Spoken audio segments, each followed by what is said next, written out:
My name is Jessica, and I am 31 years old.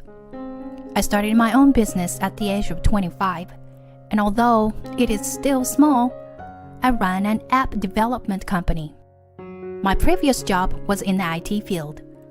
The company was not a big one, but it was a time when companies were being created one after another. I took the plunge and resigned from my previous company when its management started to lean.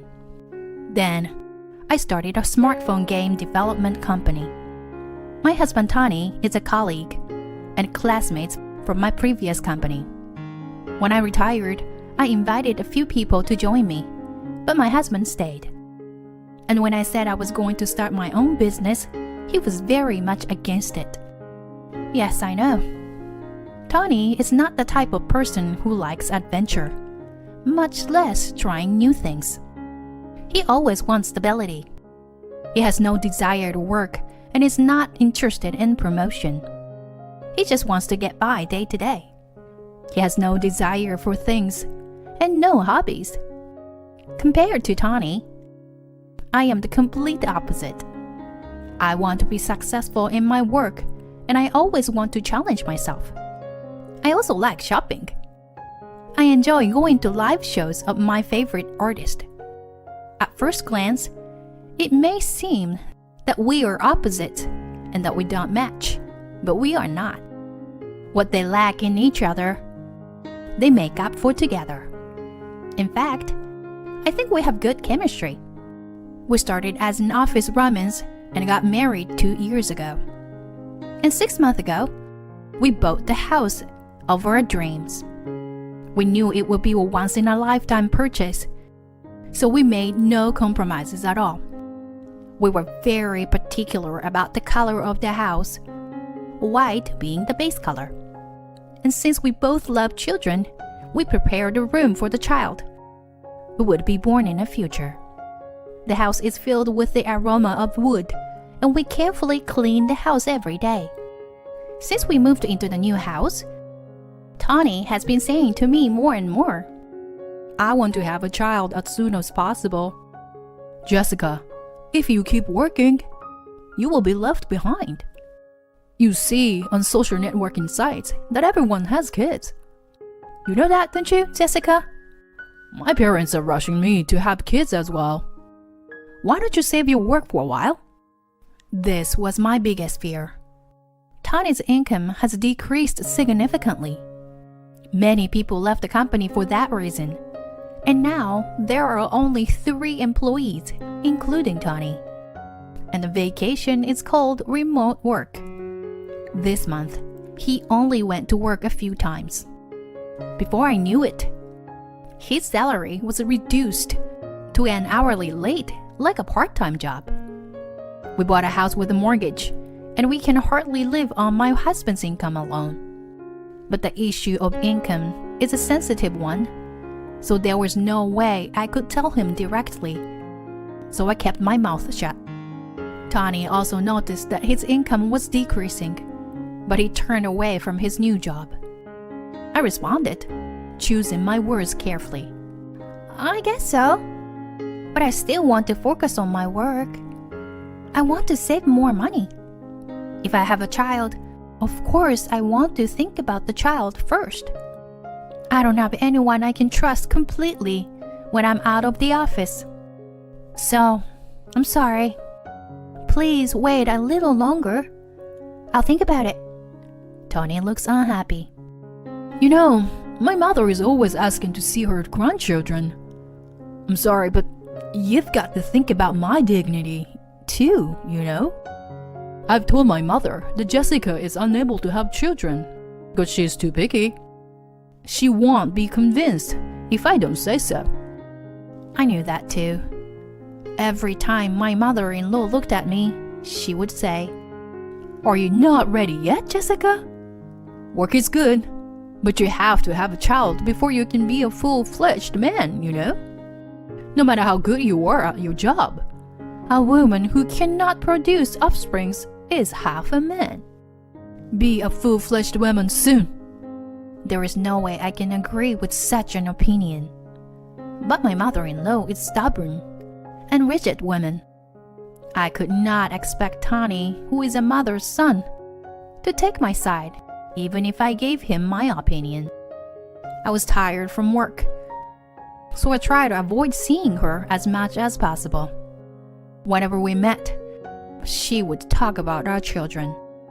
She probably doesn't know about my husband's income. I don't think she could ever think of having children if she saw our current financial situation. One Sunday, I was relaxing, trying to spend the holiday with my husband, when the chime rang. My mother-in-law was there through the monitor. I really wanted to use the answering machine, but it was not possible because we had a car. My husband opened the door, and as soon as he opened it, she turned to me and said in a sarcastic tone, "You've embarrassed me, Jessica."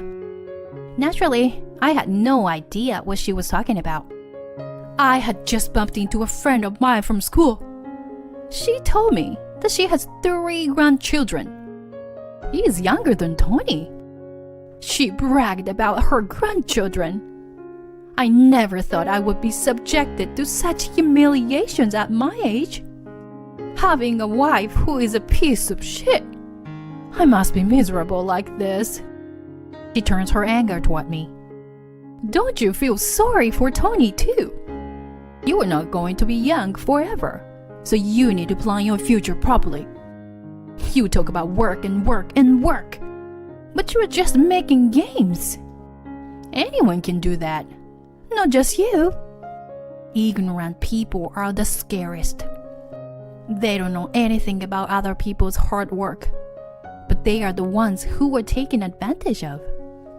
As you can imagine, I couldn't stay silent either. With all due respect, I think you should be aware of your ignorance. I understand that you want to see your grandchildren, and I'm sorry for you felt sad. But I can't keep quiet about my job. It is not a job that just anyone can do. It is unpleasant to hear people talk like that about a game that our employees work hard every day to make. When I said that, my mother-in-law laughed snidely. What are you trying to be so cool about? Is that your game more important or your child? Which is it? If the nerdy games is still important to you, it makes sense. It's such a ridiculous story, isn't it? I had been avoiding this because I didn't want to get in trouble. And now I am getting revenge. It makes my head hurt. What is it? Which is more important, that job or me? Such nonsense. It's ridiculous to compare such things. And they are completely different vectors, aren't they? I understand what you're trying to say. But from this point on, it's a married couple's story. Please let us come to a conclusion together. I thought my words were a little too strong, but I couldn't stay silent any longer. Tony never defended me and kept silent. Then, my mother-in-law, her face bright red, sniffles and comes at me. You must feel bad for me, right? Tony is too kind to say anything. Don't you think it would be worse if he worked harder than you? I get it. I feel sorry for Tony. I'll live here too. You're building a nursery, even though you can't even have a child. If you don't want to have kids, don't you have that extra room? You are infertile, and we will have plenty of room in a 4-bedroom. I'll move in with you. I was gasping at what she was going to say this time, when Tony opened his mouth. It's true. There's plenty of room, isn't it? I don't want to have kids, so it will be more efficient for me to live with my mother. Jessica is careless. It's good to have someone at home for security. I agree. I was surprised by his statement. I know Tony is a mom's boy, but I didn't think he would go so far out of control without asking my opinion. I was angry too, so I sarcastically said to Tony, Tony, you are at home because of the remote work. I think the security is perfect. If I needed security, I would have hired a professional company to do it. I don't have anything expensive enough to need security. What kind of house are you talking about, Tony? He looked annoyed and turned on me. Can't you see? That kind of attitude discourages me. Jessica's success in becoming independent was just a fluke, wasn't it? Even if I had started my own business at that time, I would have been successful.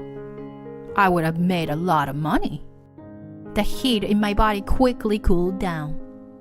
To tell you the truth, Tony, you can't do it. You've had so many chances to give up on this company. You can't even make your own decisions. It's not that easy to run a company if you can't make a decision on your own. Employees won't follow a boss who doesn't do his job. Tony looks just like his mother-in-law and gets angry at me. You are really an arrogant and not very pretty woman. If she can't even have children, she's a failure as a person. Do you understand? Life has to be passed on to the next generation in a relay system. So if you can't have more than 2 children from me and Jessica, it will lead to a decrease in the population. My mom is right. If you can't listen to her, who is a senior in your life, then you're not worth talking to. You're polishing your arrogance too much. You should live with my mother and let her teach you about that. No one else is going to teach you anything. You need to have your morals drilled into you as a human being. He is saying this in a very righteous way. But I never said I didn't want children in the first place. I just didn't want to have children because there is no way I can live on Tony's earnings alone. In order to protect my mother-in-law's reputation, I've kept quiet about it. But I'm going to reveal it. Please, look at this. Can you say that my arrogance is the reason why we don't have children? With that, I produced a household account book, and my husband's, and my pay stubs. My mother-in-law stared at it with a mousy expression, and Tony looked impatient. I knew it would be tough for him to show this to her, because his salary is only as much as a student's part-time job. With this amount of money, he would have to pay the mortgage and be the mainstay of the family. It is impossible.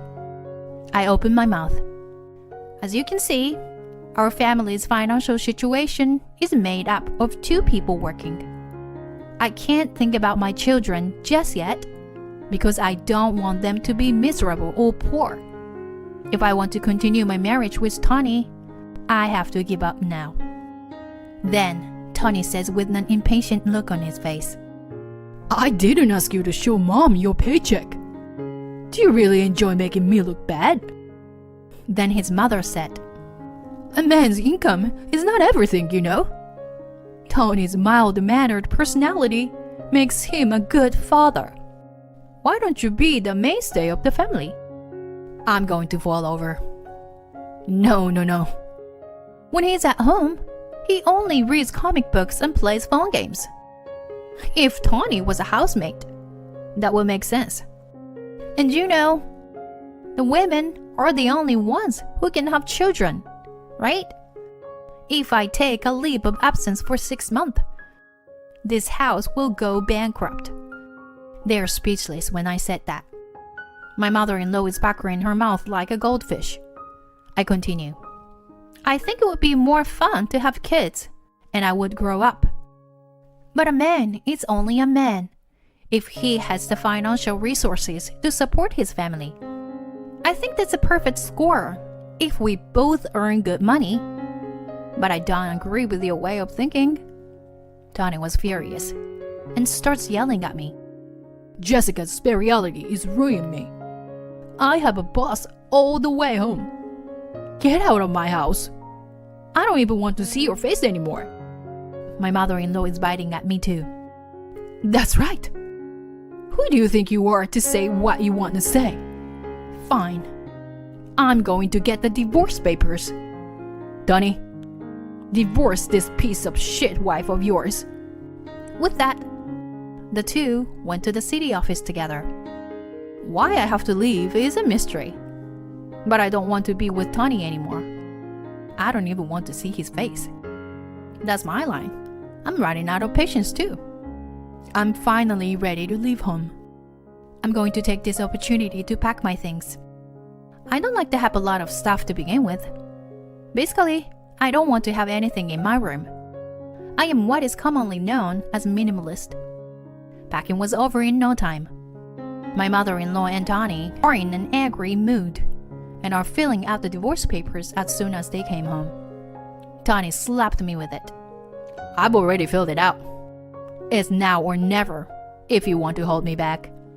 No matter how much you apologize, if you file for divorce, you'll never get it back. I am not going to be able to go to work tomorrow because of the mental anguish you've caused me. So, give me this house instead of alimony. You make a lot of money, so I'm sure you can afford it. Well, if you apologize, I'll forgive you. He wants me to hold off. I have never met such a small man. He is number one in my generation.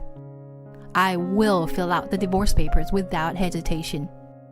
After a while, the divorce was successfully finalized. I often hear that divorce is more difficult than marriage, but it was easier than I had expected. And it was refreshing. I would like to praise myself for living in such a miserable way. For the time being, I decided to stay at the office. All the employees knew that the president would do this someday. They are laughing at me. But here comes my payback. I am not a good-natured person who would pay the mortgage on a house that belongs to someone I hate. There's no reason for me to pay alimony to Tony in the first place. That's right, the house is in my name. Of course, I couldn't get the loan with Tony's salary. After all, I put the house in my name. Therefore, I am the owner. I don't need this house anymore, and I asked my lawyer to join the case to avoid any trouble later on. The common property of the couple will be split 50-50. Of course, the house will be sold. It is still in a period of time when it can be called a new house. I was very happy that it sold for the asking price right away. And for some reason, without any evidence, they thought they could continue to live in the house. My mother-in-law seems to have learned here the fact that the house is in my name only after the divorce. Tony had lied about the amount of his income, so it is not surprising that my mother-in-law thought so.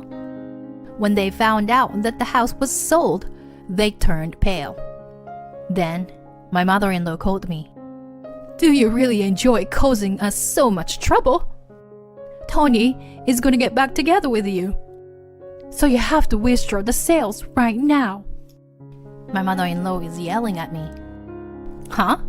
Get him back? I'm sorry, but no matter how much you pile on, I refuse. I am already a stranger. Then I'll come to your office right now and spread the word about the fact that you are a bad person. Please do, as you please. I'm busy, so please, excuse me. I hung up the phone and immediately reported the matter to the company's exclusive lawyer. The lawyer came, but even though I waited at the company, she never came. I've submitted the voice recorder of the calls when the divorce was discussed, and now to my lawyer. He said it was more than enough material to get alimony. I was in the habit of recording on the voice recorder because of my job. What I am concerned about here is the financial situation of my mother-in-law and Tony. My mother-in-law has never kept a job. On the contrary, they lost their house. At the same time, the company Tony worked for went bankrupt. Tony became unemployed. They look for a good paying job, but they don't have a career, so there is no way they can get one. They have no savings to begin with, so Tony started working as a part-timer for a day job. And then I had a lawyer come in. They bowed down to their relatives and borrowed money to pay the fee in one lump sum. The lawyer was very surprised. And I cannot stay in the office forever. I need a space where I can rest. Come to think of it, I haven't felt at ease at home recently. I took the plunge and bought a condominium near my office. I live alone, so I decided to focus on security. My experience with the divorce led me to develop a love simulation game for adults. It was a bigger hit than I had expected. It became the company's signature game, and I still love my job. My husband demanded a divorce right after I gave birth. I plan to destroy him and his company. Finally gave birth to a son after 12 years of marriage. I remember how happy I was to see him, squealing so energetically that my exhaustion flew away. A few hours after the birth of my son, my husband and mother-in-law came to my hospital room. "We saw the baby. He's so cute, just like Mark." Good job. Our baby is a boy. They looked content. When I told them about my pregnancy, I was worried about their indifferent attitudes. But seeing their cheerful faces reassured me that their own child or grandchild was adorable. I hoped that we might be able to have happy days like in the past. So, we're getting a divorce. My husband initiated the divorce, as if it were a casual conversation. It was followed by my mother-in-law. "Well, we'll take the heir." She said it with a smile on her face, not changing her demeanor. You're no longer needed. I've taken care of you for over a decade, so don't complain now. It's way too late to have the first child after 12 years of marriage. He should switch to a younger girl who can bear more children. I don't want to waste any more time with you. So, divorce me right away. Okay, then I'll destroy your home and company. My name is Sally. I'm a 34-year-old housewife. My husband Mark and I started dating back in the university.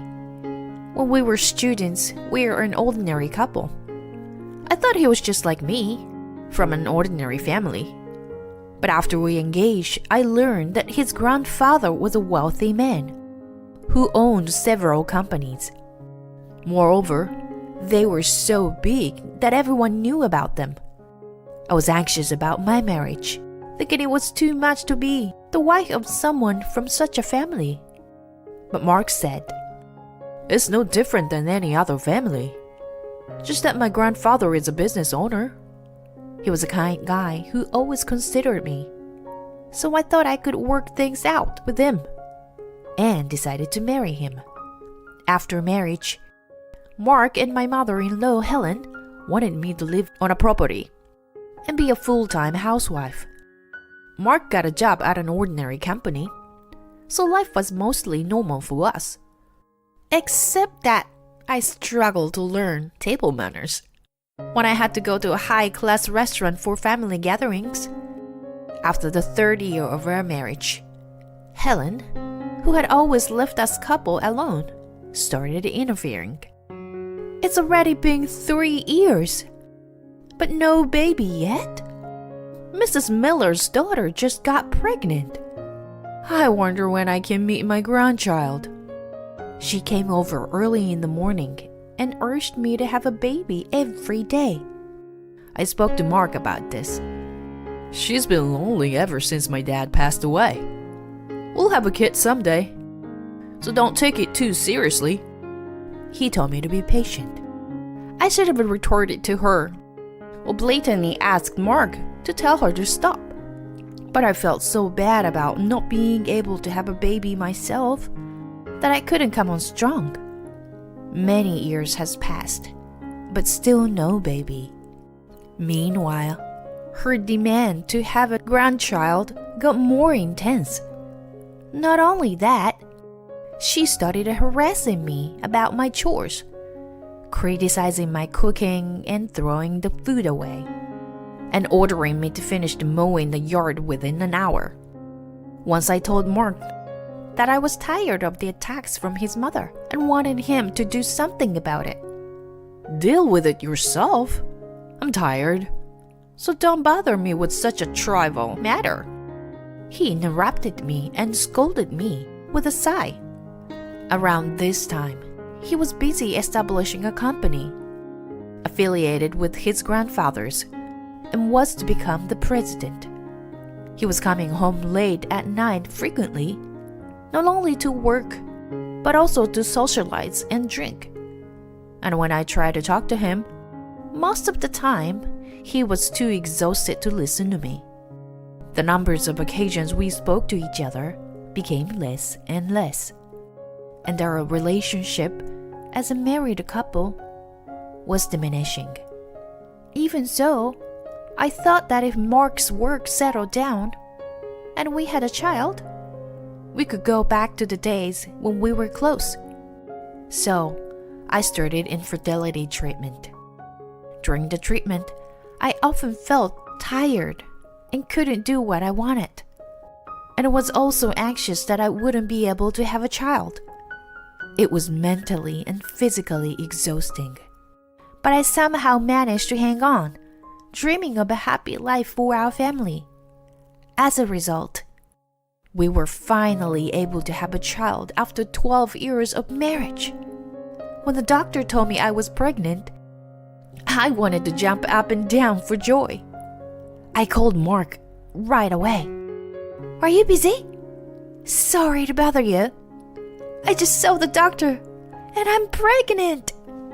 Oh, good. I'm busy right now, so I have to go.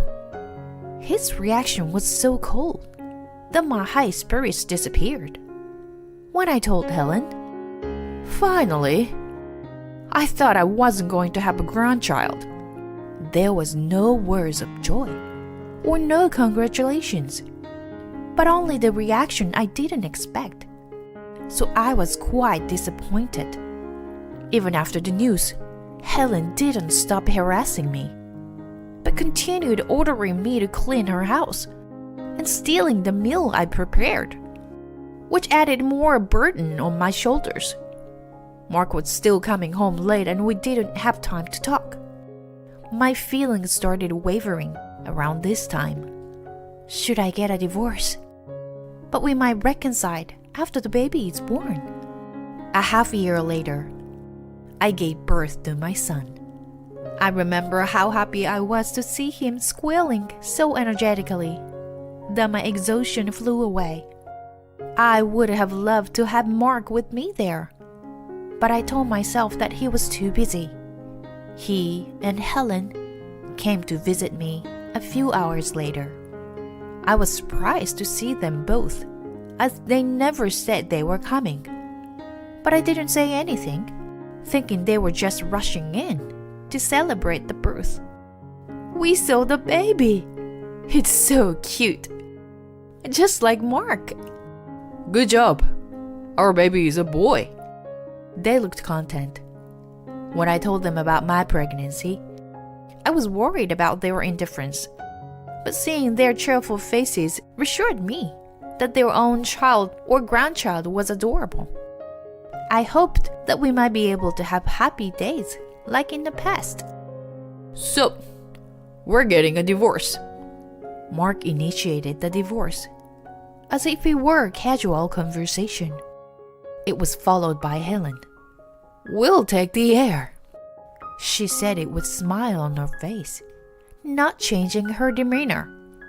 What are you talking about? I just gave birth to your son. And you're talking about a divorce? You're no longer needed. I've taken care of you for over a decade, so don't complain now. It's way too late to have the first child after 12 years of marriage. I can't expect to have more grandkids from someone over 30, like you. You should switch to a prettier and younger girl who can bear more children. My mouth was agape from such a shock, and they thought I was incapable to fight back. They continued with their selfish claim. I guess you'll be struggle to make ends meet. After being a housewife for over 10 years. I'll be lenient with the child support. You can thank us for raising your son later. He's a precious heir. When they finished talking, they walked out of the room with satisfied looks on their faces. All I could think about was how to make him regret his decision in my quiet hospital room. Not once did I consider avoiding a divorce, which convinced me that my love for him was gone. After my mind was made up, I called my parents and asked them to pick me up upon my discharge. I assumed my son would be taken away from me if I returned home. I didn't want to worry my parents more than necessary, so I simply informed them that I was getting a divorce. I sent a text to Mark and Helen that I wasn't well and was going to stay with my parents for a while. Helen replied with complaints, but Mark simply wrote back, okay. I wasn't sure if he thought it would be too hard to take care of an infant, but if he thought I wouldn't get away from him, but I was relieved that he didn't object. Although I was wary, they never came to the hospital or my parents' house again. While my mother was taking care of my son, I decided to call my grandfather-in-law to retaliate against Mark. I knew it was bracing on me to rely on him, but to weaken Mark and Helen's position with an extended family, and to get me a lawyer, I decided it was necessary.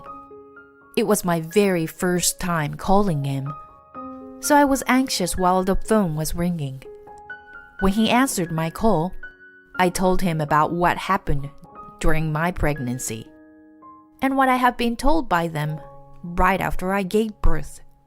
I also forwarded the nasty messages I received from Helen and hinted to him that Mark probably had a mistress, from the way she mentioned switching to a younger girl.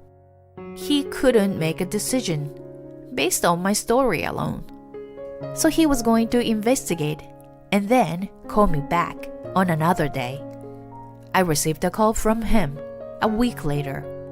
From his investigation, he found that Mark had been cheating on me for 3 years, and Helen had been telling people that I had run away, and she was raising her grandson. My grandfather-in-law sounded stoic, but I could feel his quiet rage vibrating through the phone. To gather more evidence of adultery, I found a private detective to tell Mark, and my grandfather-in-law referred me to a seasoned lawyer. The more and more evidence of infidelity came out. His mistress was a gentle-looking girl in her early 20s. There were pictures of Mark going into her apartment, of him happily arm in arm with her, and of them going into our house together. There was a picture of the girl chatting with my mother-in-law, so she must have known about the affair. I was ready to retaliate. When my health was back to normal, Mark and I decided to discuss our divorce. We met in the meeting room at his company. Mark and Helen were already seated when I showed up with my lawyer. "Where's my grandson? You never let me see him since his birth." Helen grimaced at me. "He's with my parents." "You are too clumsy and not the best at raising a child. So give him to me now." "You hide in your parents' house and bring a lawyer with you? I was going to let you go without child support and alimony. But if you're willing to fight, I'll be thorough, too." "What do you mean by alimony?" "I'm going to take over my grandfather's company one day. And yet, I took care of a childless woman for over a decade, so it wouldn't be worth it. if I didn't get alimony. Mark sneered, and my lawyer looked at him coldly. I wonder which one of us would end up paying alimony. Huh. Look who's talking. Helen, let me check again. I'm having a hard time having kids, and I'm not getting any younger. So you want Mark to marry a younger girl. Right? You're not so bright, and have no awareness of what kind of family you married into. We need a healthy, obedient, childbearing bride. Do you agree with her, Mark? Sure. I don't want to waste any more time with you. Let's divorce as fast as we can. Both of them said exactly what I wanted them to say, which made me grin. Okay, I'm glad to hear that. Now I'm going to destroy you and your company. Huh? Huh? They rolled their eyes at each other and then burst out in laughter. You? Who do you think you are so succeed doing such a thing? His company is affiliated with his grandfather. You were born and raised in a poor family. There's no way you could do that. They continued to mock me for a while. Well, let's have a look at these first. I presented them with dozens of pictures on the table. Both of them immediately shut off their laugh and became serious when they saw them. So, what are they got to do with us? You may be mistaken. This woman is my friend from the university, and I was just being consulted about her career. I see. Then how about these?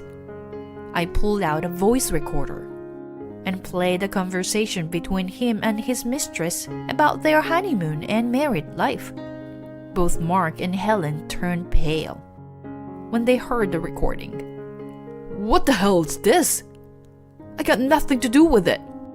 I hid a voice recorder in the house while you two were gone a few days ago. By the way, I bought it to get evidence of Helen's harassment. I expected Mark to deny everything when I showed him the pictures. So, I installed the voice recorder to make sure they couldn't get away with it. But we've been separated since you went back to your parents' house. So our marriage is being broken. We haven't been separated. I just went back home after the baby was born. In any case, I know you've been seeing her for 3 years. I have proof. That's a lie. Show me if you do. I met up with your mistress. I asked her to meet me since I had an impression that she might not know he was married. After hearing the recorded conversation, I was right. She was aghast and on the verge of tears when she found out. She led me to read the correspondence between Mark and her. I'm lonely right after a divorce. Will you accept me even though I'm a divorcee? There were several messages about him being single. I had taken pictures of those as proof of their affair. He was speechless after I showed them to him. It's disgusting that you're not only cheating on me, but also deceiving her by not telling the truth. I wonder what the people at work would think if they knew about this. You think you were threatening me with that? How could a company go out of business over something as trivial as cheating? Right. So it's okay that he has been listening? I showed him a screen on my phone, which had been on the line with my grandfather-in-law. Mark and Helen suddenly looked agitated and couldn't say anything other than, "No, wait. He's too busy to join us here." But he was concerned about me, so he has listening over the phone. He also helped me to get the evidence of your adultery. As soon as Mark heard me, he fell to the floor. I am very sorry. This is just a small marital dispute.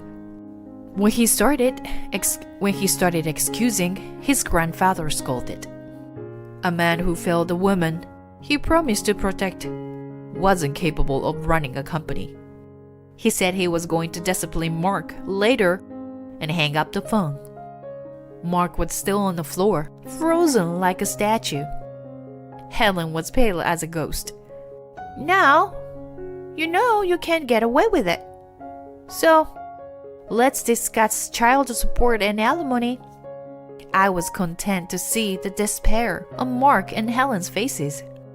So I was going to let my lawyer take charge and wrap up the negotiation quickly. Let's not get divorced after all. The child should be with the birth mother. Drenched in his cold sweat, he suggested with a quivering smile. I laughed at his awkward expression and said, "You're right." His face immediately turned to a natural smile. My son needs a mother, but he doesn't need a father like you. Let me say it from me, this time. You're no longer needed. So, please divorce me. Showing the despair on his face, he held his head with both hands. My lawyer and I ignored him and continued the discussion. It didn't reach an argument on that day, and Mark also hired a lawyer. As a result, I was granted alimony of $100K as I wished. The only reason I got what I wanted was that there was no property of division. Mark was earning a good amount of money, but when he was put in charge of the company, he became carefree and bought suits and watches of prestigious brands. I asked once if he was saving, and he said now was the time to spend, and he kept splurging. I suspected that he wasn't saving. And just as I thought, his account balance was only a few $100s. As there were no savings, Mark and Helen had cashed in numerous brand name items to pay alimony. But it still wasn't enough, and ended up selling their house. They moved into a small apartment and started a new lives. His company lost affiliation with his grandfather, and the companies he was dealing with pulled out, so he went bankrupt. The employees who lost their jobs were taken in by his grandfather. He managed to find a new job, but his salary became half of what he used to make. It was impossible to make a proper living. So Helen, who had been housewife, needed work, a part-time job. The two incomes should have been enough to make a living for them. But Mark needed to pay child support, and both of them couldn't downgrade their lifestyle. So the amount of debt kept increasing. I heard Helen ask for help from her relatives. They didn't even decline, but ignored her completely. My recording of her harassment that was passed around among them seemed to be effective. It's been a year since the divorce. Mark has never asked to see his son. I wonder if he wants to, but he can't even pay his phone bill. That there's no way for him to get in touch with me. Either way, my son and I are enjoying our peaceful lives without having to deal with him and Helen. I can't imagine raising my son together with them. I'm grateful now that Mark initiated a divorce. My husband of 20 years denied adultery. When I brought the evidence to the court, his face went white. My name is Annie, 47 years old. Since I got married, I had been taking care of my husband, who had never done chores as a housewife. I met John, who was turning 50 this year, at the hospital I worked. It was a common story, our nurse-patient relationship. When his discharge was announced, he asked me out. He was good-looking and well-spoken and knew how to treat a woman. I was still naive back then and immediately fell for him. We had smooth sailing into the marriage afterward. Unfortunately, we weren't blessed with children. and our conversation diminished later in the marriage. But we still went out for special dinners to celebrate birthdays and anniversary. We weren't lovey-dovey, but an ordinarily middle-aged couple. Again? I sighed disapprovingly in the kitchen. John had been coming home late these few months. He often went to work on weekends too, so our barely existing couple time was becoming non-existent. I stared at an empty notification on my phone. He looked tech-savvy, but he was actually lagged behind and used a senior phone, which of course had messaging apps, email, and call functions. He didn't even have a Nokia before, but he willingly decided to get a smartphone, saying it must have been inconvenient for me. He wanted to master the phone, so he was training himself even in the bathroom for the first 6 months. Considering that, it was a waste of the phone if he didn't use it for the purpose. Not hearing from him didn't mean I could go ahead and finish my dinner. He would have no doubt said, "Where's my dinner?" On the other hand, if I prepared food, "I already had dinner." It was a dilemma. I didn't mean to complain to a husband who came home exhausted from work. It was just a bit sad to have the leftover for my lunch the next day when I cooked it for him with love and care. One day, I got into our car to go shopping. It was normally used as John's private property, which he took to work on weekdays and sometimes on weekends, so I rarely had a chance to drive it. He was unusually at home that day. While he was still sleeping, I planned to drive a supermarket that was having a big sale far out of town. I switched on the navigation and was stunned to see the list of histories. What the heck? Cafe Kitty and Sunrise Aquarium? Wait a minute, I'd never been to those places. Moreover, it had been a month since I was in the car last time. I felt the cold sweat running down on my spine. When I found many other histories that didn't sound work-related, I breathed in deep to calm myself down. I took a picture of the screen with my trembling hands. It was 8 a.m. John had come back wasted from a business entertainment at around 1 a.m. He was still in his deep slumber, snoring away. It was the only chance. I liked watching crime dramas, and my favorite characters were crime scene investigators. I pretended to be one and bent over to check under the seats and trash meticulously. I found a long string of curly brown hair and a tiny gold earring in a crack in the seat. Yes, secured, not my hair. I kept my hair short, which was easier to take care of, and John and I didn't have our ears pierced. I felt too anxious to drive, so I canceled shopping. Once I returned inside the house, I started cooking like nothing ever happened. It had been 20 years since I became a housewife. I normally prepared 2 types of breakfast: ironed John's shirts and handkerchief, polished his leather shoes every night, and cooked a healthy dinner and etc. I had mastered everything he wished me to do, yet he betrayed me. I was humiliated and didn't want to believe it. A short while later, John got up. "Morning. Which one would you like, a smoothie bowl or eggs and bacon?" "I had too much to drink last night, so I will have a smoothie bowl." I left a newspaper on a dining table. I served breakfast in front of him, who was reading the papers with a TV noise in the background. I go through the trouble of preparing 2 different meals. What a nice wife I was. It was a usual breakfast scene. I sat down across from him, pretending to be calm.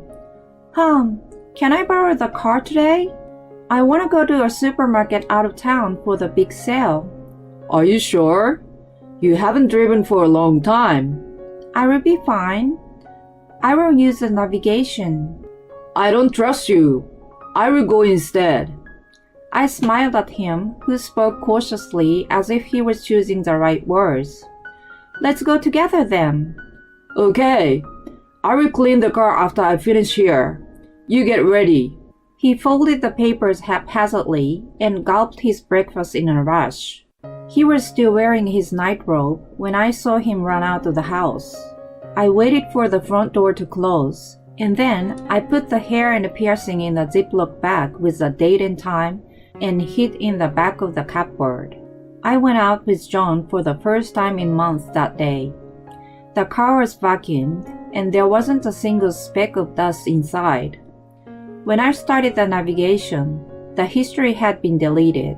I thought to myself that I would let it go this time for not having enough evidence, but there wasn't going to be a second time. I glared at John, who was strangely nice to me in my mind.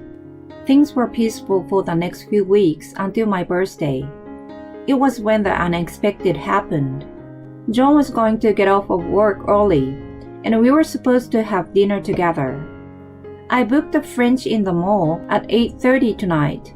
Don't be late, I reminded him while preparing breakfast, but he gave me a half-hearted groan. Maybe he didn't get enough sleep from coming home late again last night. Since the shopping day, he must have reflected on himself because he started letting me know when he was going to be late. Thanks to that, I stopped having a dilemma about his dinner, but the lateness remained the same. It made me concerned about his health from overwork. I dressed up for the occasion and went out to the restaurant at night. It was located about 15 minutes by taxi, and it was at the quiet corner on the upper floor of the mall. I was seated in the back by the large window looking out to the parking lot. I texted John and then ordered an aperitif. He didn't reply to my text. After 30 minutes of waiting, I finally called him. When he answered after ringing for a while, he sounded bothered. Yeah, what's up? Hey, where are you? I texted that I was waiting for you at the restaurant. Oh yeah, my bad. I'm slammed at work and can't make it. What? What do you mean? You always got off on time for special occasions. You could have let me know earlier if you couldn't make it. He clicked his tongue as if to say celebrating his wife's birthday was a nuisance. I didn't even have time to do that. I'm working. Unlike you, who is at home doing whatever you like. Anyway, I can't leave tonight. Cancel the dinner. Got it? Bye. Wait a minute. When I was about to hold him back, he had already hung up on me. It wasn't any day but my birthday.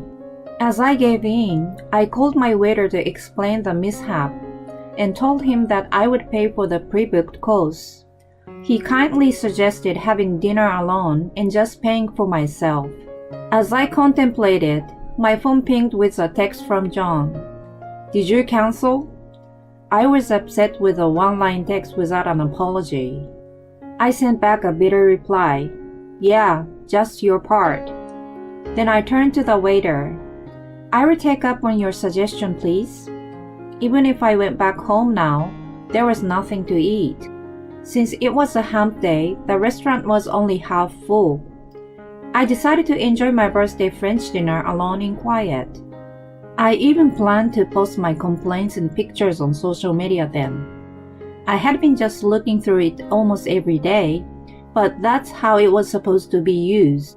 John had no interest or knowledge in social media, and it was frustrating sometimes, but I was glad then he was not good at IT in general. I enjoy a beautiful course, tasting every bite and swallowing down with my frustration. I stared out of the window with tipsy eyes, just looking at the cars in the parking. Then I saw a familiar one among them, John's car. A stranger walked toward it. I was totally stunned by what my eyes saw in the next few seconds. An elegantly dressed young woman with an unmatched supermarket echo bag and long curly hair got in the car so naturally. The alcohol in me evaporated in a second. I scurried to record on my phone, but it was too late. The car drove away in the opposite direction from our home. There was a strip of bars and an old bowling alley in that direction, and also a motel. My anger started to simmer. It was a moment that turned what had been vague to clear. My phone got a ping. John wrote, "I will be back in 2 hours. No need for dinner."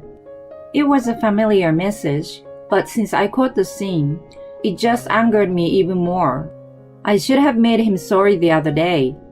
It was my fault for giving him a benefit of doubt. I quickly paid my bill and got in a taxi to home. I tried to call John several times, but he never picked up. I texted him to come home soon, and as soon as I got back in the house, I threw my phone on the sofa. I waited for a while for him. Then he finally showed up carrying his usual demeanor and passed me a supermarket echo bag.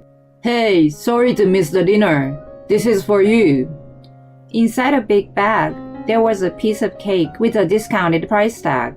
If it was a normal time, I could have laughed, but I was fuming instead. "What were you doing?" "Huh? I was working." "What kind of work is picking up a young girl and driving away?" "What?" I threw back the bag with the cake at him. I went to grab the Ziploc from the cupboard and then shove it into him. "I found these in your car. You are cheating on me. I want a divorce." He was flustered, and I was determined to get the truth. But I was astounded by what he had said next. "What are you talking about? Where is your proof?" "What?" "Here, this is." "And?" He shouted at me so loud. I flinched, to which he grinned as if to say he won. "I guess these were from the colleague I gave a ride to once. What I'm asking is if you have evidence that I'm having an affair." "I saw unusual histories on your car navigation. I took a picture of it. And I saw you tonight. I only canceled your part and had my dinner there. I saw from the window your car picking up a woman in the parking." He deliberately let out a long sigh. "What you saw on the navigation is from when I was looking for a place to take you. And our car you saw wasn't mine tonight." "Yes, it was." "Show me your proof. If you insist, you must have a picture." "No." The moment I hesitated, he punched a wall. "You get hysterical and accuse me of cheating when I'm so tired from work, and even disregard me for doing the least I can do. How can you be like that without concrete evidence? You should be ashamed of yourself." His outburst left me speechless. Seeing me stunned, he sat back on the sofa as if he was done with it. "I'm not giving you a divorce. I want to take a bath. Get to it now. You better not forget to polish my shoes too." "Fine." I knew it was pointless to argue with him. As soon as I turned my back to him, I heard his chuckles. The 20 years we got built together were falling apart. At the same time, my feelings toward John were freezing. I could only feel my anger and frustration. I carried out the tasks he had demanded in silence, and then, when he had fallen asleep, I packed basic things, took a spare key to the car, and left the house. It was dawn when I got to my parents' house. I explained my situation to them, who welcomed me back without a question. A few hours after I arrived, John called me. "You, where are you? You're the worst wife, just taking off like that. It wouldn't have happened if you weren't having an affair. Drop it. I'm not divorcing you. Come back now. You are supposed to take care of me for the rest of your life." Something in me exploded. I was just a useful servant to him. His servant called the affair, but she wasn't supposed to meddle with it. If he didn't want to come out clean, then I had a plan. I was going to make him regret not owning up to his responsibility. "Okay, I will get a lawyer. You will hear from him soon." I hung up before he could say anything. I wasn't gonna let him get away with it easily at this point. It made no sense to not demand alimony for adultery. I squeezed my phone tightly and called an office of a private detective. The day of the arbitration arrived a few weeks later. Of course, I had prepared well with my lawyer for this. John, on the other hand, was going to present himself. It was a great turn of the event for me. He must have thought that he could easily pressure me to submit to him like the other day, but I wasn't going to let that happen. I knew how well-spoken he was than anyone else. The arbitrator wasn't supposed to be influenced, but who knew if John wasn't going to try? I gladly accepted to face him. He showed up looking quite disheveled at the meeting. His shirt and pants were wrinkled, and shoes were unpolished. It seems his mistress wasn't good at chores as I expected. The second he noticed me, he called out my name desperately and blubbered his love to me. Living alone must have gotten to his head. It was such a performance of his life. The arbitrator was astounded and watched him for a little while. When I knocked her with a cough, she finally silenced John. She asked me to present first, but it was John who opened his mouth. I quietly stopped her, who tried to quiet him. He declared his love and his faithfulness to me. He never cheated, was in love with me, and we always celebrated our anniversary over a special dinner. John's tearful plea was mixed with fact, which made it sound somehow realistic. I was quite annoyed. When the arbitrator finished with John, she turned to me. "Now, can you please present your case?" There was untruth in John's claim, his adultery. I had done the best I could to take care of him. His adultery is a betrayal. I asked for a divorce, that's all. I told you I never cheated on you. You better prove it. He really wanted to see the evidence. I was ready to give them to him. Firstly, please take a look at this. This is a picture of the car navigation histories that gave me suspicion in the first place. It's a print out of the picture. I also found a string of hair and piercing in the car on the same day, and John smirked at the evidence as the arbitrator wasn't looking at him.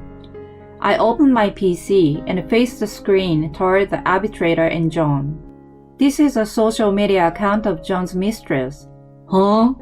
It seems like he has hidden his marital status from her, so she has been posting every outing with him.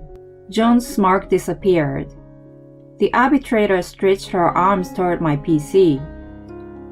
May I? Sure, please.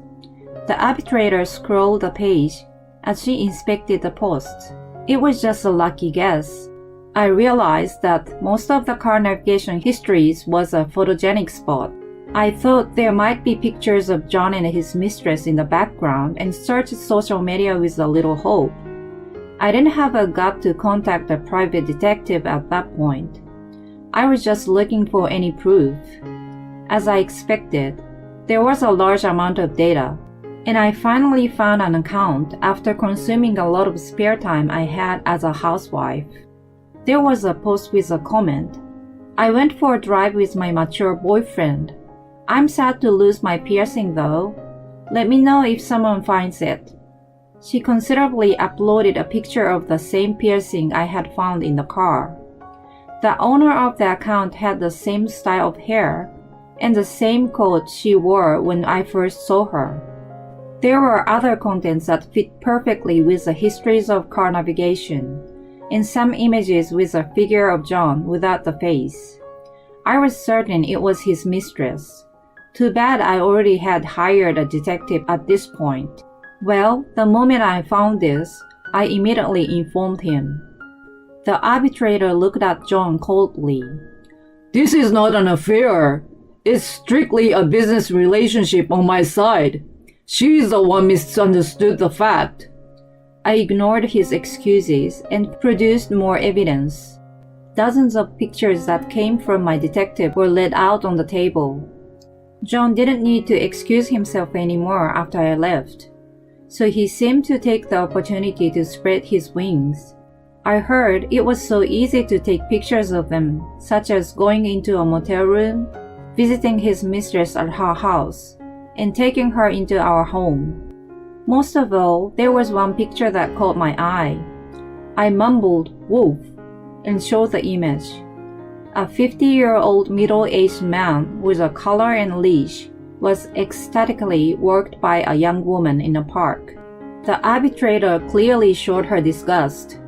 Every time John rushed to grab the nighttime walk photo, I retrieved another one taken from various angles. I looked into his eyes and said, "Woof, woof. Stop it!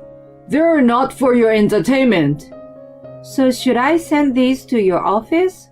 "No! Wait! And now, here's another one. If I may comment, you shouldn't use the car as a motel room." I showed the result of a lab test. I gave the spare key to my detective and had him swap the seats in the car. As expected, there were bodily fluids that validated his adultery. Or do you guys like to drive around without your underwear? Either way, it would be wise not to. I smiled at John, who was red-faced and trembling. "Did you enjoy the evidence?" Shell-shocked, he muttered some swear words and hung his head in despair. A poor puppy. From then on, the arbitration proceeded in decent manner. In addition to the division of property, it was decided that I was also to receive a hefty alimony payment for his betrayal in a long-standing marriage. I expected that. After everything was decided, John blurted out something. "I will let you have a divorce. Even after paying you all that, I still got a house. I will marry my young and pretty girlfriend. We'll live a modest life, and she would slowly but surely learn to take care of the house." "What are you talking about? She's leaving you." "Huh?" When she posted about the relationship on the social media, it's obvious that she is dating you without knowing you're married. I mean, who would make such brazen posts knowing her boyfriend is married? Her contact information was easily obtained on social media. I reached out to her through the detective before arbitration. She was told by John that he had a girlfriend he wanted to leave and had no idea he was married. He just wanted to show off to the public. My mature boyfriend is hot, and confirm her status in society. Well, if she knew the truth, she wouldn't have posted on social media.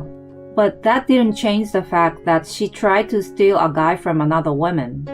She said she was going to spread the fact on her social media, and also, she wasn't going to see you again. "No way." The arbitrator then said, "We are done here." I shook hands with her and walked out of the room, leaving a pale-faced John. I heard about John and his mistress from my private detective later on. Instead of getting sympathy from her followers, she was bashed about her adultery when the truth came out. People close to her also found out, and it became too uncomfortable to stay at work anymore. No one knew where she moved to, but her previous apartment suddenly became empty. John couldn't come up with a sum for alimony and spousal support after all, so he sold the house and moved to a small apartment. As a result of never helping with housework, his life was disheveled, his appearance became filthy, and the smell of garbage leaked out of his apartment. As a result, his colleagues stayed away from him, and his bosses were disgusted that he was demoted and moved to a dark corner of the office. From what I had heard, it sounded like he'd be working even after his retirement. As for me, I managed to find a job in a small hospital near my parents' house. Having 20 years of blank on the job is huge. Although I struggle with the latest equipment, I'm blessed with kind colleagues, and I'm living a fulfilling life. The alimony was used to renovate my parents' house for their future. I'm supposed to inherit it anyway. Above all, my parents, who are getting older, will have a difficult time if it remains as is. It's an old single-story house, but my parents were overjoyed when the interior was redecorated and became cozier. The cost of the private investigation had reduced my savings, but I don't regret it. I can still work hard and make money again. I want to buy a car for the convenience of commuting and shopping when I save up enough money.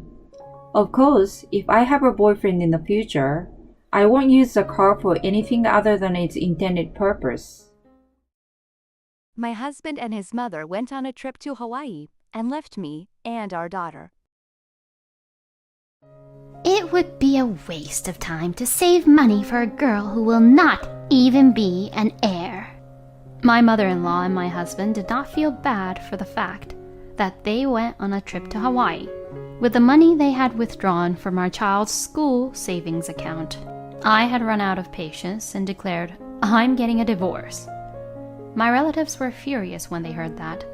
We all stormed into my parents-in-law's house, but there an even more shocking fact was revealed. I am Rachel, a 31-year-old office worker in a dual-income family. We have a family of 3, my husband Daniel and our daughter Mia. Daniel and I were high school classmates and married upon graduation from college. Mia was born during our second year of marriage. Mia is now 7 years old and in the first grade of elementary school. My in-laws live in a neighboring state. Daniel is their second son, but his brother, the eldest son, lives a few hours away. My mother-in-law said that my brother-in-law who left my parents-in-law's house was a heartless person and doted on Daniel, her second son. Daniel had been neglected because he was the second son, and he had been compared to the eldest son who was superior in every way. So when the eldest son moved away from the family, his mother changed her attitude. My mother-in-law interferes in our house at every opportunity, and she has an ill attitude toward me. She does not seem to think well of the fact that our child is a girl. Rachel, Daniel is the second son, but we plan on having him become the heir of our family. So you need to have a son so that he can take Daniel's place in the future. She would say this to me constantly. She would even say this right in front of Mia. So I told her, "Please, don't say these kind of things in front of Mia." I asked my mother-in-law. Oh, I'm sorry. It's not that Mia isn't cute, but once she gets married, she'll leave the family. This is why we need a son to keep this family alive. I couldn't get anywhere with her. Mia cried as she listened to this conversation. Am I not needed because I'm going to get married one day? Does that mean I have to say goodbye to Mommy and Daddy when I get married? She would ask me. That's not true. You can still hang out with us even once you're married. You are our little treasure. I told her that and I hugged her tightly. I talked to Daniel about this. My brother has left the house because his wife insisted.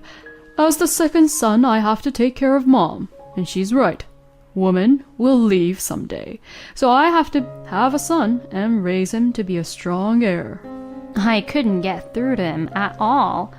One day when I was worrying about such things, my mother-in-law called me with a happy look on her face. I bought a new car and it was delivered today. I want to show it to Daniel, so I'll drive over there today to visit him. With that said, my mother-in-law was to come to our house when Daniel came home. Daniel came home before my mother-in-law did. Your mom told me that she bought a new car and it was delivered today, I told him. Oh, it finally arrived. I saw it once at the car shop and it looked really cool. Daniel, you saw the car? Yes, I did. I went with her to see it. It cost quite a bit of money, but I'm glad I got the loan. What? What do you mean? I was the one who bought my mom a car. I had to borrow some money, though. Why? You didn't talk to me about this. Well, you would have been against it if I talked to you about it. Of course I would. We need to start saving for Mia's future. Just as we were about to argue, the doorbell rang, announcing the arrival of my mother-in-law. I guess we'll continue this later. I can pay for it within my allowance, and it won't bother the family budget. I want to be filial to my parents too. I apologize for taking out a loan without consulting you, so please, forgive me. I was not convinced, and we ended up talking about this issue. I thought about talking to my father-in-law about it, but when I visited my parents-in-law's house, he was mostly out of the loop. Above all, I didn't have any father-in-law's contact information, and even if I wanted to visit their house, it was impossible to know when my mother-in-law would be gone. Although the pressure from my mother-in-law to give birth to a baby boy did not change, I was spending my days peacefully without any major events. My mother-in-law visited me without notice about twice a month, usually on Daniel's day off. After my mother-in-law made a sarcastic remark to me, Daniel and her went out together in the evening and did not return until morning. I wondered what Daniel was doing on his day off, spending all day with my mother-in-law. I was concerned, but I was working from home on my days off to compensate for Daniel's extravagance, and I thought he was taking his mother out of the house, who was toxic to Mia as well. I let this go, thinking this was for the best. I couldn't even take a proper vacation, and I felt bad for Mia. I worked hard every day to try to make ends meet. However, just before Mia started elementary school, something shocking happened. It was one day at the end of the year, 1 week before New Year's Eve. Daniel announced that he and my mother-in-law were going on a trip to Hawaii. The timing of this announcement was such that we could not even cancel the trip with a departure date just 3 days away. I was so surprised that I raised my voice and questioned Daniel about it. "What are you thinking?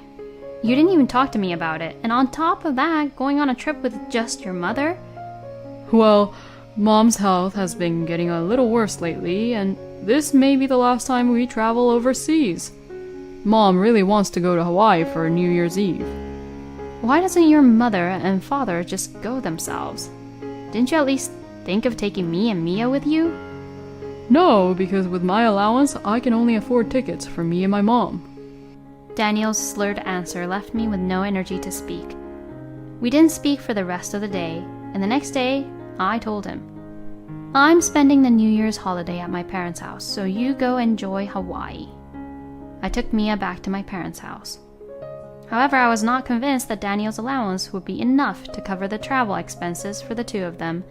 So, I decided to take various documents related to the family finances back to my parents' house and examine them. I checked the bank statements, the mortgage of the house, and my own premarital bank account, but there was nothing suspicious at all. However, there was no evidence of money being withdrawn from Daniel's account either. I thought it was unlikely, but I checked Mia's school savings account. My worst fears were correct. Daniel had canceled Mia's tuition deposit. My outrage was so severe that I decided to divorce Daniel on the spot. I explained the situation to my uncle, who is a lawyer, and has just come to my parents' house for New Year's holidays. I asked him for advice about divorce. "I'm sorry, Uncle. I didn't want to bring it up at a time like this." What's wrong? Did something happen? Is your husband not with you? About that, he's currently on a trip to Hawaii with his mother. He said they wanted to spend the New Year's in Hawaii together. What about you and Mia? We were left behind. He said he could only afford 2 tickets. What the hell? He left behind you two and went on vacation with just his mother? Yes, and on top of that, the money for the trip came out of Mia's tuition fees. I don't want to be negative, but Rachel, you should divorce a man like that. Yes, I think so too. But I don't know the law. I was wondering if you could help me. Of course. Leave it to me. But I'm not a divorce lawyer, so I'll ask my wife to help me. My uncle and his wife are both lawyers, and my uncle's area of expertise seems to be business management. I asked my aunt, who is a lawyer with a strong background in divorce matters, to help me. "I heard from my husband. Leave it to me. Let's punish him thoroughly." She became a very reliable ally. I proceeded with the story in more detail. I told her about my mother-in-law's car, which she had bought with Daniel's loan.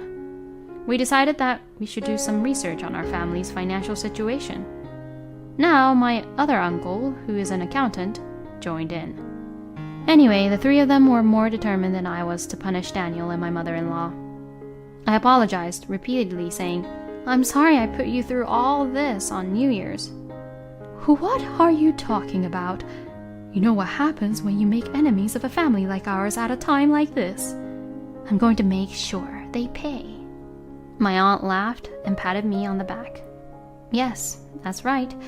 There are many lawyers, accountants, and judicial scriveners in my family. After New Year's, we waited for Daniel and my mother-in-law to return back home. After the New Year's holiday, all the relatives decided to storm into my parents-in-law's house and confront them with the divorce papers. On the day of the operation, Daniel and his mother-in-law had already returned back home. We found out that Daniel and his mother-in-law had already returned back home and were spending time at my parents-in-law's house, as I had expected.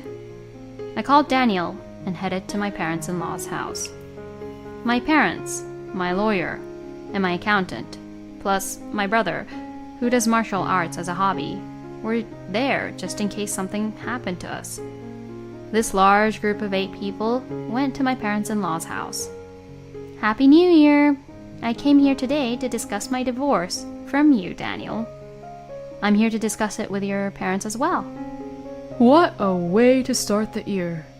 I told you, I'm sorry for being selfish. That's about the trip you took with your mother, isn't it?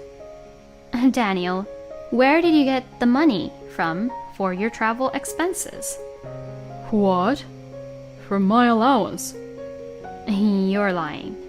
You canceled Mia's tuition fees without permission, didn't you? You went there with that money, didn't you? How do you... Don't just show up here with all these people and say whatever you want. My son doesn't need a wife like you. You're never going to have a baby boy anyways. You took most of Daniel's salary for the girl, and it mostly went towards her tuition, right? So it's none of your business what he does with it. My mother-in-law interrupts me. With all due respect, the salaries of 2 married people become joint property. It can't belong to only one of them. To my lawyer uncle who defended me, my mother-in-law says, "Shut up, you outsider!" She yells.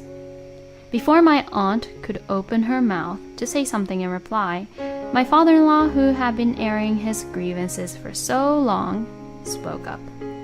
Enough! I already know everything. I didn't think you would go this far. You're selfishly using the money from your grandchild's future. We're getting a divorce too. Daniel, you will inherit nothing. What? What's wrong with you all of a sudden? Yeah, honey. It's all their fault. No, it's not. They did nothing wrong. In fact, I'm really sorry for all the pain we've caused you. Saying this, my father-in-law apologized to me. Hey, honey, pull yourself together. You're the one who needs to pull yourself together. I told you, I know everything. Did you have a good time in Hawaii having fun with the younger men with all that money that was meant for our grandchild? Finally, my father-in-law shouted loudly and pulled out a few pictures from his pocket. There was my mother-in-law at the airport, arm in arm with a young man. Next to him was Daniel, holding hands with a woman. What is this? I don't know anything about this. No, this is all a misunderstanding. Daniel and his mother had been using Mia's tuition money to go on double dates with their lovers. They even went to Hawaii. In fact, at New Year's, my uncle contacted my father-in-law to inform him about my divorce. My father-in-law, upon hearing the news, apologized in tears and told us that he too was divorcing his wife and that he was going to liquidate his property so that he would not give it to Daniel and my mother-in-law. He told me that he wanted the property to go to his eldest son and daughter-in-law and his granddaughter, Mia. When my mother-in-law and Daniel went out together, they didn't come back until morning. They told me that they had gone out together to a bar area and then went to their favorite bars. I told my aunt and uncle about this too. They said they wanted me to take care of the formalities over there too, using various methods. I had them put it all together for me. What misunderstanding? Treating your family like this? You're insane to go on an overseas trip and leave your family alone. I'm divorcing you. And I'm disowning Daniel. Wait a minute. Daniel and my mother-in-law, looking pale and desperate, pleaded with my father-in-law. My aunt, who is a lawyer, and my uncle opened their mouths. Unfortunately, we will not wait for you. We have a claim for alimony related to the divorce and a claim for usury. We are the ones who will be taking care of the request against the two of you. The sale of the house in your father's name will be completed next month. We are also proceeding with the property procedures. We have also contacted the eldest son, and we are planning to contact him in the future. He will take care of your father from now on. How could you? Why didn't you say anything? It's because you didn't listen to me. You bullied our eldest son's wife and kicked her out of this house. And now you're causing trouble for our second son's wife and her child. Don't you know anything about shame? I've spoken with my sister-in-law. She also says she doesn't want to have anything to do with you guys. She agreed to this conversation on the condition that we completely distance ourselves from you. Alimony for Daniel's affair, child support for Mia, and refunds for spending money from the family budget. It's going to take a lot of money, and we will make sure you pay it in full.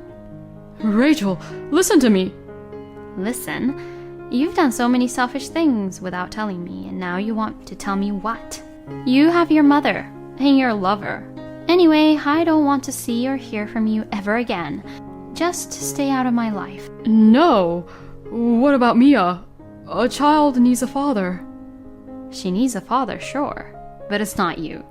A man who neglects his family and spends all their money, I can't call someone like that a father. I said these words and left my parents-in-law's house. The rest was taken care of by my remaining relatives. When I was about to leave my in-laws' house, Daniel chased after me. My brother and cousin seized Daniel when he grabbed my arm and dragged him back into the house.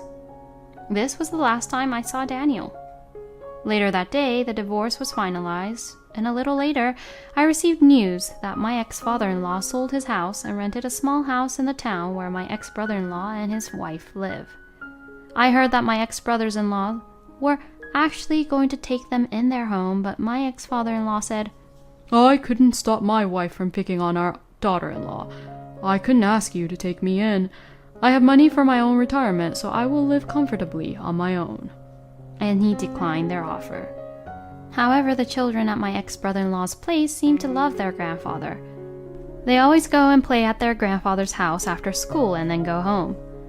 My ex-brother-in-law also seems to be enjoying this because his children could not see their grandfather because of my ex-mother-in-law. And my ex-brother-in-law's wife, my ex-sister-in-law, and I got to know each other through this one incident. We often get together during long vacations to let our children play with each other. The last time I saw Daniel was that day. Mia herself refused to see Daniel. When I was not around, my ex-mother-in-law and Daniel repeatedly said to Mia, "If only you were a boy." Mia was traumatized by this. She was afraid that they would say such words to her again, so she refused to see Daniel. When Mia grows up, she may want to see him again, but until she says that, I won't let Daniel see Mia. My ex-father-in-law sold his house, so Daniel ended up taking care of my ex-mother-in-law. They are living together in the house where our family used to live. However, since we were both working, taking in my ex-mother-in-law who has no job has meant that the family income has gone down while his expenses have gone up. My ex-mother-in-law started working part-time at a local supermarket. Daniel also started working part-time at night. The reason I know this is because a neighbor witnessed this and was a good friend of mine, contacted me to ask what happened. I explained the whole thing to him. I don't know what happened after that, but in that neighborhood, I'm sure they're struggling to survive. Furthermore, it seems that my mother-in-law had fallen in love with a young man and had even borrowed money to pay him off. She is now piled with debt. According to my aunt, they will both go bankrupt before long. I rented a house near my parents' house and live with Mia. My brother and parents love Mia very much and often take her to play with them on holidays. My brother, who's a bachelor, said, I'm not thinking of getting married at all, and I don't want to have children of my own. But I don't know if it's because of that, but Mia is really cute and I would do anything for her. He takes Mia to his work barbecues and lets Mia play with children her own age. I once asked Mia if she misses her father. Even though I don't see him, I don't miss him at all because I have uncles, grandparents, and grandma, she said. Of course, I think she is being nice to me even though she is a child. When I saw Mia and my brothers coming home exhausted on holidays, I was reassured that Mia will not be unhappy because of her father's absence. And recently, my brother has been asking me if there is anyone good enough for me. I asked him about it, and it seems that he wanted to introduce me to a single guy who works with my brother. He seemed to take an interest in Mia at a barbecue. My brother told me, He's a really nice guy, but he can't have kids of his own. That's why he can't get married, and he can't even be in a relationship. He liked you a lot. I can vouch for his character, and I'll take responsibility if anything happens to you. We are planning to go out for dinner next time. I still don't have the courage to take a new step forward in terms of marriage and love, but I would like to move forward with Mia in a happy new life with the support of those around me.